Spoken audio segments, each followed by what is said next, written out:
banaanbaxan oo mid laga soo horjeeday cunaqabatayntii lagu riday duulimaadyada diyaaradaha Kismaayo imaanaya iyo kuwa ka baxaya ayaa waxaa maanta lagu qabtay beerta nabadda ee magaalada Kismaayo. Boqolaal ka mid ah shacabka ku nool magaalada Kismaayo ayaa sheegay in arrintan ay saameysay isku socodka deegaanada Jubbaland, waxayna dowladda Soomaaliya ka codsadeen in xayiraadda laga qaado.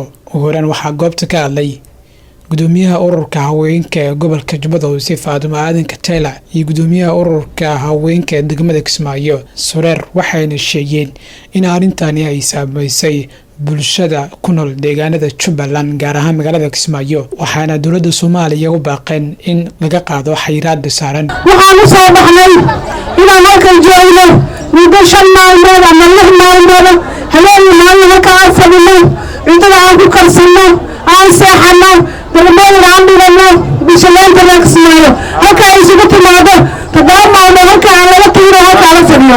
ujeedka ayana wuxuu yahay inaan idin sheego ujeedka ayana waa banaanbax nabadeed, waa banaanbax saalaxa ah, banaanbax bishaaleynta la Kismaayo isugu imaanayaan. wuxuuna ka dhici doonaa meel kasta oo Jubbaland ka mid ah ka dhici doona. banaanbaxa ujeedkiisa waxaa weeye waxaa la helay oo lagu sameeyay qaabalayaal lagu sameeyay bishaaleynta la Jubbaland ee magaalada Kismaayo. waxaa laga helay duulimaadkii diyaaradaha. maanta waxaan u diraynaa dowladda federaalka ee Soomaaliya, waxaan u diraynaa qaramada midoobay, waxaan ugu diraynaa dowladda federaalka ee Soomaaliya. ilaahay baan idinku dhaafshay, madaxweyne waa daaratay, ra'iisul wasaare waa daaratay, wasiiradu way daarteen, waxay u dhaarteen shacabka Soomaaliyeed inay daryeelaan yay u dhaarteen. laakiin ma aha in la cunaqabateeyo. haddaanu nahay haweenka Jubbaland ama Soomaalida Jubbaland waa la cunaqabateeyo. cunaqabateyntii baa lagu soo rogay, in cunaqabateynta nala ka daayaan codsanaynaa.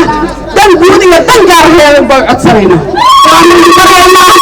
Soomaalida iyo dadkii midaan nahay, shacabkii midaan nahay, ummadii midaan nahay, naga qaado cunaqabateynta ugu haysaan.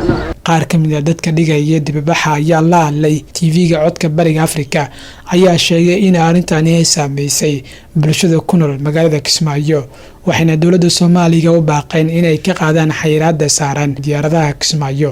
waxaan ka codsanaynaa dowladda federaalka oo u sareeyo madaxweynaha dalka mudane Maxamed Cabdullaahi Farmaajo iyo ra'iisul wasaaraha in runtii aad saarteen xayiraad Jubbaland oo dhan. waxaan leeyahay siyaasaddu runtii ma saaro xayiraad ee shacabka rayidkay saaran tahay. haddii aan hadalo munoodaba maleeyo major madaxweynaha Cabdullaahi Maxamed Farmaajo inuu qabataan adameenka qabato may sababi ameel dhiig leh ninkaba kasiya dimin diidan adana dhinac ka hayto reer Jubbaland dhinac ka hayo may suubsame lamada qof may raba inay qof dul qaadado sambar inay ama qoo dul dareero ilaa sababtu madaxweynaha Soomaali dhanna etaba ama wali ama dhahi walla ka halaabe ma walma ku suubsamo. dhibaatadan ay maanta dowladda federaalka ku hayso shacabka ay ku soo rogto cunaqabateynka maxaad uga hadli laadihiin? ma waxaa eenay nabadgelyada? ma waxaan eenay doorashada aan dooranay madaxweyne Axmed Maxamed Islaam? ma waxaan eenay rabitaanka shacabka reer Jubbaland ay ku doorteen madaxweyne Axmed Maxamed Islaam? ma waxaan eenay inaan maaragtay u noolaano si shacab Soomaaliyeed aan dalkeena ku noolaano baan eenay?